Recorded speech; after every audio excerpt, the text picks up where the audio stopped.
I celebrate Pride with my community. For me, Pride is about being around those that I love and those who love me back. It's about joy and laughter.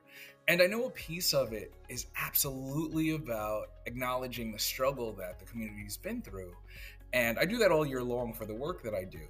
And it's not a burden that I put down during Pride Month, but I do give myself permission to turn the volume up on the celebration. And so for me, Pride means visibility and being able to be yourself. Um, I look at corporations who turn their logos rainbow and I smile. It actually gives me energy because I grew up at a time where I never thought that would be possible. And to see that now actually feels good for me. So the visibility, the celebration, that's what Pride is about for me.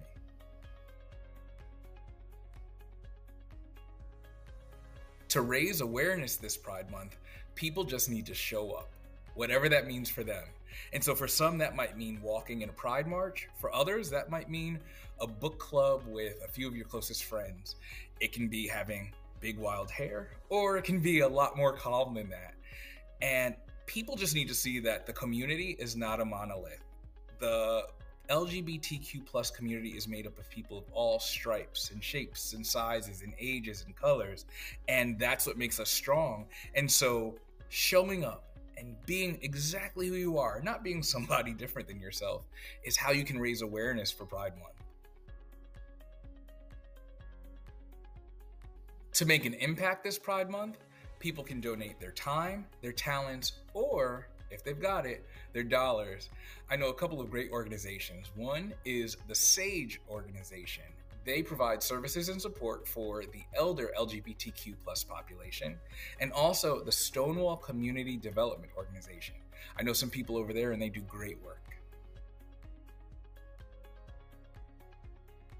The best advice that I could give to anybody who wanted to start their own company, specifically those in the LGBTQ plus community, would be to be authentically you. And I know that sounds cliche, but I'll tell you what it means for me. So I'm somebody who's really casual, probably too casual for some, but really approachable. I like having conversations. The greatest compliment that I get is when someone looks at my website and they say, it just felt easy or approachable. Feels like you. For the type of work that I do, I think it helps to be a little disarming. And so that's my thing. And you know your thing. And if you don't know your thing, your job is to find out your thing. And that would be the advice that I would have for anybody who wanted to start their own company. To create inclusive environments for LGBTQ plus employees, companies can do a few things. First, employee resource groups or ERGs. And I don't mean just starting a Pride ERG and letting it languish in the back of the company, but supporting it with an executive sponsor and giving it a mouthpiece so that employees and members can share their stories both internally and externally.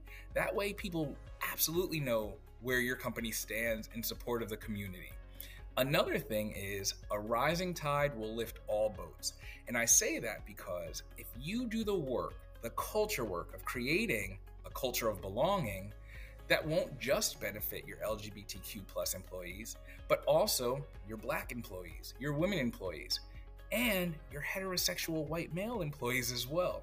So doing that work that really invests in creating a place that is psychologically safe and inclusive for all certainly helps the LGBTQ plus population.